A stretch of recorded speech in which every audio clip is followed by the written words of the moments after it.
Colour clay house swimming pool. Bikaner गांव में आयुष गोयल नाम का एक व्यापारी रहता था। वो अपना बिजनेस करने में इतना मशरूफ था कि उसने अपना सेहत का ख्याल नहीं रखा और मोटा हो गया। एक दिन उसकी पत्नी श्रीजा, अजी देखो कैसे हो गए हो आप। आपका वजन कम से कम 1 टन होगा। अरे भगवान, 1 टन हो या 2 टन, अपना बैंक बैलेंस भी तो वैसे ही बड़ा है। तुम उसके बारे में तो कुछ बोलती नहीं हो। देखिए ये सब बातें आप अपने ऑफिस में रखिए, मुझे ना बताना। मैंने आपके डाइट पर नजर रखा है। सुना है आप बिरयानी मिठाई सब खा जाते हैं। अब से वो सब नहीं चलेगा। अरे ठीक है भगवान, मुझे टॉर्चर ना करो। अब मुझे क्या करना है बोलो। मैं क्रिकेट, फुटबॉल या डांसिंग ज्वाइन हो जाऊं? अरे डांस करने के लिए आप छोटे बच्चे थोड़ी हो। अरे भगवान, सब कुछ तुम ही बोले जा रही हो, पर यह नहीं बताती कि करना क्या है। तभी उनकी बेटी लैला वहां आई और पापा आप स्विमिंग सीख लो, तब सेहत का सेहत भी बन जाएगा और कोई टेंशन नहीं है। अरे वाह, शाबाश बेटे, बहुत बढ़िया आइडिया दिया है। कल ही मैं जाकर स्विमिंग ज्वाइन कर लेता हूँ। अगले दिन गोयल एक स्विमिंग पूल गया।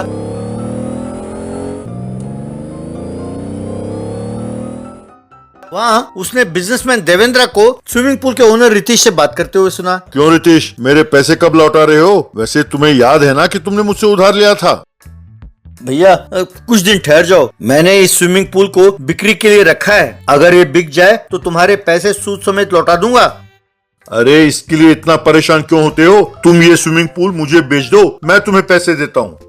मुझे देने में कोई आपत्ति नहीं है भैया, पर आप तो कहते हो कि जमीन के वैल्यू का सिर्फ 30% दोगे आप मुझे। अरे भैया, बिजनेस तो हमेशा डिमांड और सप्लाई पर आधारित होता है, इसीलिए ये दाम है। देना हो तो दो, वरना तुम्हारी मर्जी, पर 10 दिन में मेरे पैसे लौटाने होंगे। कहकर चला गया।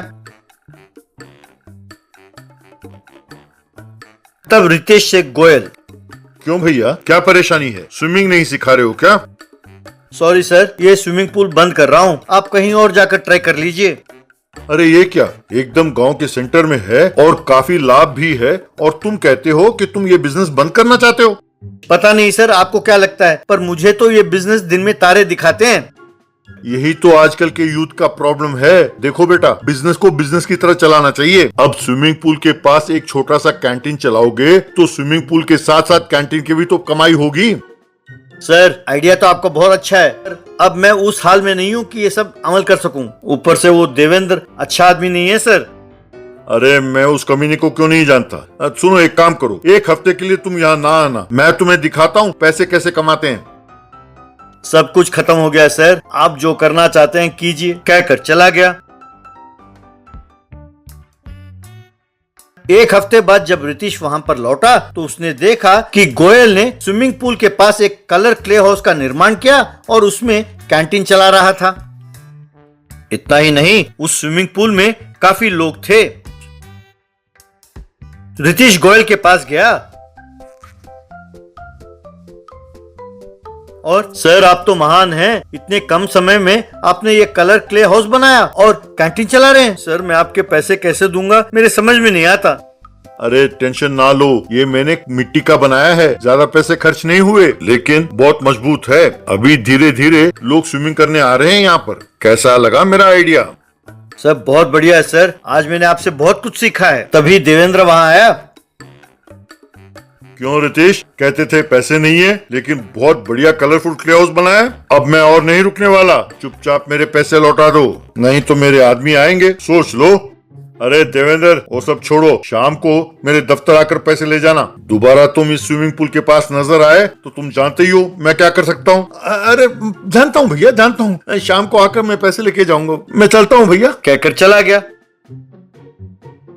तब रितेश गोयल से, सर भगवान की तरह आकर आपने मुझे बचाया है सर। वैसे इस झंझट में मैं आपसे ये पूछना भूल गया कि आप किस लिए आए थे यहाँ पर। बताइए सर, मैं क्या कर सकता हूँ?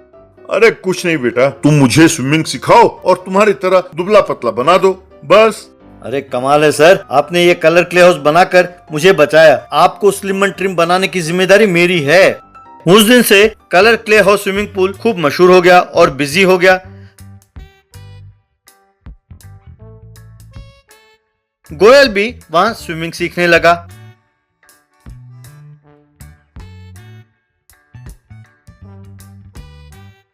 मैजिकल खिलौना ट्री। एक गांव में एक मिस्त्री रहता था जिसका नाम था सुखराम। उसका बेटा था छोटू। एक दिन छोटू स्कूल जाने के लिए तैयार हो रहा था कि सुखराम, बेटे, मेरे माँ बाप ने मुझे पढ़ने नहीं दिया, इसीलिए मैं ऐसी मजदूरी कर रहा हूँ। पर मैं नहीं चाहता कि मेरा बेटा मेरे जैसा बने, इसीलिए मैं तुम्हें अंग्रेजी स्कूल में पढ़ा रहा हूँ। मैं तुम्हारे लिए मेहनत करने के लिए तैयार हूँ बेटा। मेरी इच्छा है कि तुम खूब पढ़ाई करो और अच्छी नौकरी करो और घर का नाम रोशन करो बेटा।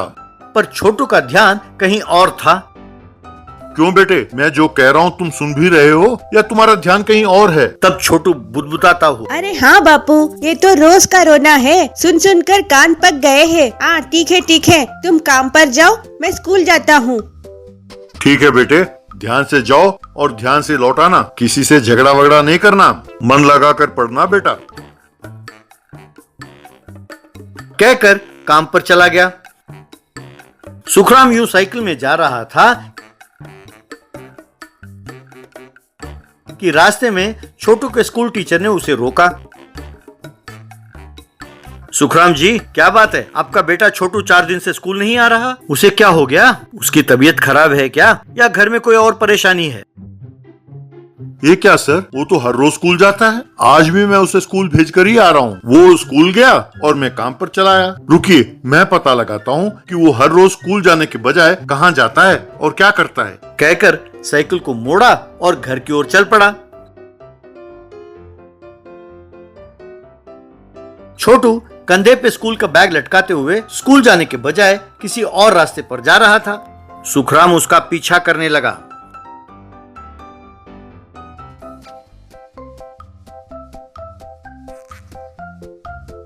यूं चलते चलते छोटू एक बड़े बंगले के पास रुका और उस घर में धनवान का बेटा जो खिलौनों के साथ खेल रहा था, छोटू भी उसके साथ खेलने लगा।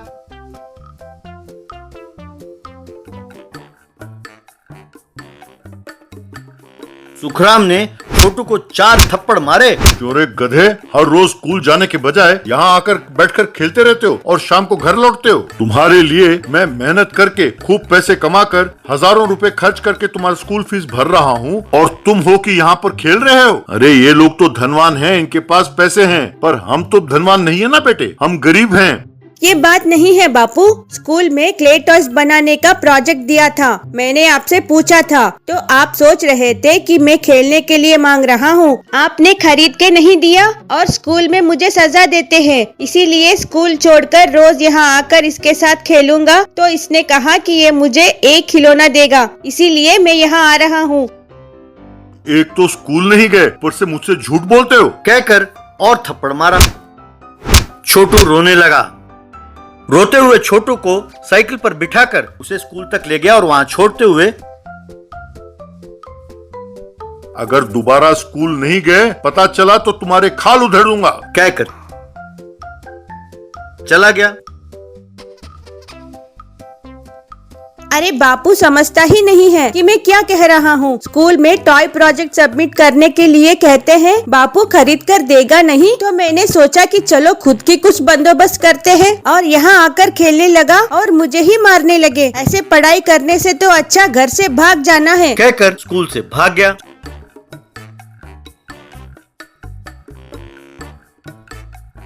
जंगल के रास्ते जाने लगा तो अंधेरा हो गया।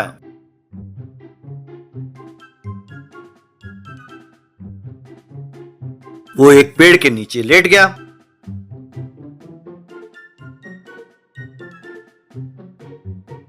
सवेरे नींद से जागा तो उसने देखा कि वो रास्ता भूल गया है। अरे घर से भागकर गलत काम किया। बहुत भूख लगी है। अगर माँ होती तो कुछ न कुछ खाने के लिए देती। और बापू ने मुझे मारा जरूर, पर वो बहुत अच्छे हैं, बहुत प्यार करते हैं। बेचारे रात भर मुझे ढूंढते ढूंढते बहुत परेशान हो गए होंगे। मैं यहाँ जंगल में आ तो गया, लेकिन वापस जाने का रास्ता नहीं पता। अब मैं जाऊँगा कैसे? कहकर रोने लगा। तब वो पेड़ इससे बात करने लगा। ए छोटू, मैं मैजिकल खिलौना ट्री हूँ। मैं तुम्हारी परेशानी समझ सकता हूँ। तुम स्कूल से इसलिए भाग गए क्योंकि तुम्हें खिलौने खरीद कर नहीं दिए। अब जरा यहाँ देखो। उस पेड़ में कई किस्म के खिलौने लटक रहे थे। छोटू बेटे, तुम्हें जो भी खिलौने पसंद हो सब ले जाओ। ये खिलौने तुम्हें तुम्हारे घर का रास्ता बताएंगे। तुम्हारे माँ बाप तुम्हारे लिए बहुत चिंतित होंगे। अब तुम जाओ। तब छोटू ने जैसे ही एक कार का खिलौना पेड़ के डाल से तोड़ा तो वहीं पर उसी जगह एक और खिलौना उगाया। जैसे ही छोटू उस कार में बैठा वो कार सीधा उसे उसके घर ले गया। छोटू को देखते ही उसकी माँ दौड़ी दौड़ी आई और उसे गले से लगाकर रोती हुई, कहाँ चले गया था बेटा? तुम इकलौते बेटे हो हमारे। पिताजी जो भी कहते हैं तुम्हारे भलाई के लिए तो कहते हैं ना बेटा। मैं जानता हूँ माँ, मैंने खिलौने खेलने के लिए नहीं मांगा था माँ। स्कूल में एक प्रोजेक्ट दिया था, मैंने उसके लिए मांगा था, पर बापू ने ये सोचा कि मैं खेलने के लिए मांग रहा हूँ और डांटा। और अगर बिना प्रोजेक्ट तैयार किए मैं स्कूल गया तो वो मुझे डांटते हैं माँ। मैं इसीलिए स्कूल नहीं गया माँ। इसलिए मैं स्कूल से भागकर उस धनवान के बच्चे से खेलता था माँ। उसने कहा था कि मैं यदि हर रोज उसके साथ खेलूंगा तो हर रोज एक खिलौना देगा। तो मैंने सोचा वो खिलौना लेकर प्रोजेक्ट में सबमिट कर दूंगा। ठीक है बेटे, अब से मैं तुम्हें कुछ नहीं कहूँगा। तुम्हें जो भी चाहिए होगा मैं खरीद कर दूंगा। बस तुम खूब मन लगा कर पढ़ना बेटा। तुम जब घर छोड़कर चले गए बेटा तो तुम्हारी माँ और मैं बहुत परेशान हो गए थे। ऐसा लगा मानो हमारी जान चली गई हो। हम जो भी करते हैं तुम्हारे भलाई के लिए तो करते हैं बेटा। मैंने तुम्हें खिलौना इसलिए खरीद कर नहीं दिया क्योंकि मेरे पास पैसे नहीं थे बेटा। एक दिन मुझे काम मिलता है, एक दिन नहीं मिलता। समझने की कोशिश करो बेटा। कहते ही छोटू दौड़ कर गया और अपने पिताजी को गले लगा लिया। सॉरी बापू, अब से मैं घर से कभी नहीं भागूंगा। बापू, मैंने जंगल में एक मैजिकल खिलौना ट्री देखा है। उस पेड़ पर बड़े सुंदर सुंदर खिलौने लगते हैं। अगर हम उन खिलौनों को पेड़ से तोड़कर लाए और मार्केट में बेचे तो खूब पैसे कमा सकते हैं और तुम्हें भी हर रोज काम मिलेगा बापू। तब से सुखराम, उसकी पत्नी और छोटू तीनों जंगल में जाते थे और पेड़ से खूब सारे खिलौने तोड़कर लाते।